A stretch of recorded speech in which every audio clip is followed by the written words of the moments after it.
2 और सवाल है। अगर आपको शॉर्ट आंसर देना शॉर्ट दीजिए, लॉन्ग आंसर देना लॉन्ग दीजिए। 2 सवाल है। पहला सवाल है कि माया क्या होती है। ठीक? जितना आपने माया के बारे में सीखा है शास्त्रों से, मैं चाहूँगा कि आप बेसिक सिंपल शब्दों में पॉडकास्ट पर समझाएं। और दूसरा सवाल ये है कि क्या आप रियलिटी को, हमारी दुनिया को, आपकी दुनिया को बदल सकते हो? जो हमारे एस्ट्रोलॉजिकल चार्ट्स में लिखा है, कुंडली में लिखा है, उन चीज़ों को बदल सकते हो? ये 2 सवाल है आपके लिए। माया समझाइए और फिर मोल्डिंग रियलिटी को समझाइए। ओके, सिंपल वर्ड्स में जो आपको भगवान से दूर ले जाए वो माया है। बहुत सिंपल है कि कोई भी चीज़ अगर आपको भगवान से दूर ले जा रही है वो माया है।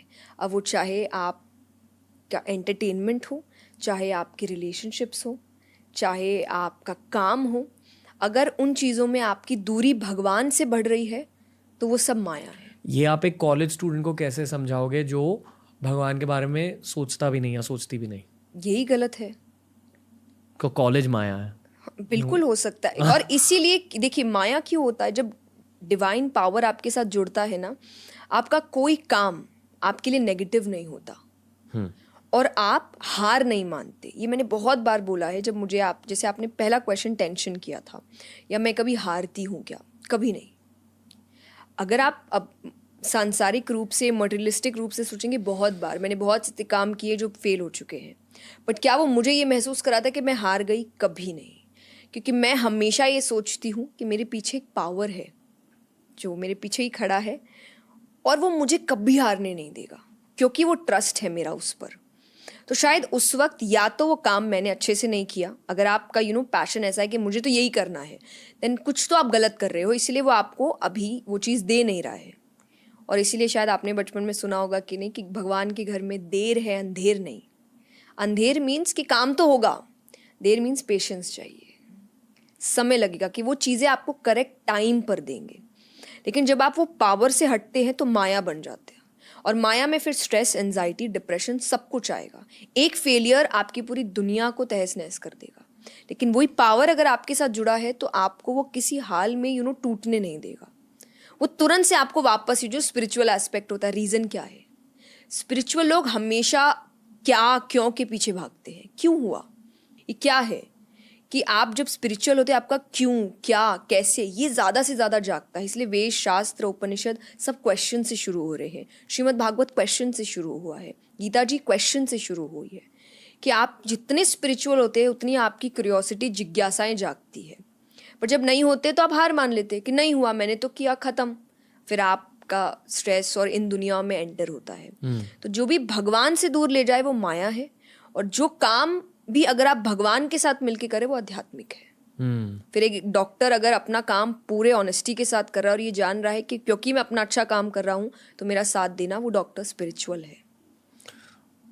क्या आप अपने भाग्य को बदल सकते हो, या आप अपने रियलिटी को बदल सकते हो?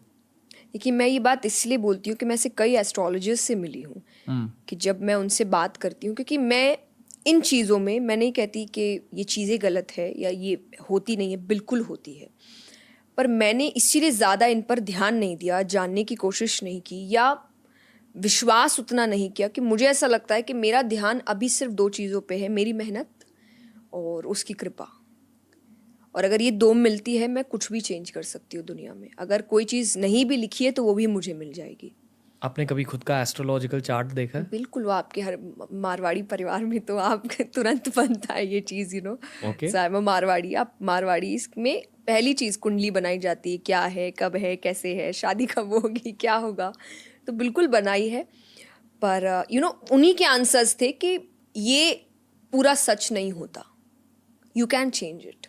और मैंने कुछ ऐसे लोगों से कि जो हॉबी के तौर पर इसको करते हैं, आप कई बार अगर इसको सिर्फ काम के तौर पर करते तो हो सकता है कई आपके इंटेंशंस गलत चले जाए, पर स्पेशली जो लोग सिर्फ हॉबी है कि उनको कोई फ़ायदा नहीं चाहिए उनसे, उनको एक जिज्ञासा थी, उन्होंने उसके ऊपर पूरी पढ़ाई की, डीप नॉलेज लिया, तो वो हर किसी को उनके कुंडलियाँ बताते भी नहीं है, कुछ स्पेशल वंस उनके जो होते हैं उनको बताते, तो उनके ये आंसर्स थे कि ये पूरा सच नहीं होता and you can change it. बस जो पढ़ रहे हैं वही मुझे जब आंसर दे रहे हैं इस चीज़ का, तो डेफिनेटली आई कैन चेंज मी रहता है। आपकी लाइफ का कोई इंटेंस एक्सपीरियंस आप शेयर कर सकते हो, कुछ कोई कहानी? नहीं? इसीलिए मैंने कुछ एक्चुअली एक्सपीरियंस नहीं किया है ओके अपने मेडिटेशन ओके में, बट मुझे आफ्टर इफेक्ट्स इसके दिखते हैं। फॉर एग्जांपल जो आपने कॉम्प्लीमेंट दिया, एक ऑरा, ये मुझे उसकी देन लगता है। क्लैरिटी। आप 6 साल की उम्र से मेडिटेशन कर रहे हो? नहीं, 6 साल की नहीं, आई थिंक आई वाज 10-11 और समथिंग कि मैंने okay, that's also very मंत्रों का उच्चारण शुरू किया था। पर अभी आई थिंक 5-6 इयर्स पहले मैं मानती हूँ कि मैंने बहुत सीरियस वे में ये चीज़ शुरू की है, क्योंकि तब आप एक मैच्योरिटी लेवल अलग होता है। फर्क क्या था मेडिटेशन में? उच्चारण वाइज फर्क था, मतलब कंसंट्रेशन, उच्चारण क्या होता है? Pronunciation okay. आपका, उसमें उससे फर्क पड़ता? बिल्कुल, क्योंकि मंत्रों का जब आप जाप करते हैं, it's actually not about the Mantra but about the sound. Sound मायने रखता है। जैसे आप जब ओम का जाप करते हैं तो एक तो 3 लेवल्स होते हैं ओम के। It's not Om, Om. Then जो वाइब्रेशन है के टाइम, वो पूरे बॉडी में आपको फील होता है। वो वाइब्रेशन वो साउंड से होता है। चाहे तो आप मन में भी जाप कर सकते हैं, पर वो मायने नहीं रखेगा, क्योंकि जो साउंड है वो आपके माइंड पे एक इफेक्ट ला रहा है। वो जो कामनेस है वो साउंड लेकर आ रहा है। इसलिए कई बार आपने कई ऐसे मेडिटेशन के टीचर्स हैं, बोलते हैं even if you don't know the meaning mantra का, जाप करो। एक अच्छा मंत्र लो जो आपको लगे कि हाँ ये मंत्र मुझे अच्छा फील। कई बार आप ऐसा साउंड सुनते हैं ना कि आपको मतलब नहीं पता, बट आपको अच्छा फील हो रहा है। जैसे कई मंत्र है जिनको सुन के, जैसे गायत्री मंत्र एक बहुत पावरफुल मंत्र है। मैं अभी गायत्री मंत्र कह रहा था दिमाग जी। में। Anyway, go on. हाँ, सो बट मैं ओम का मंत्र का, ओम और ओम नमः शिवाय, ये 2 मैं हमेशा इनसे जुड़ी रहती हूँ। इन्हीं का जाप सबसे ज़्यादा होता है, और जाप नहीं तो मन में भी चलता रहता है। तो मेडिटेशन इज़ प्रॉपर जाप, लाइक प्रोनाउंसिएशन, वो साउंड। नहीं तो मेरे मन में भी ये चीज़ चलती रहेगी कि ओम नमः शिवाय, ओम नमः शिवाय। कि मुझे ऐसा लगता है ये बहुत, क्योंकि भगवान शंकर सबसे भोले भगवान माने गए हैं।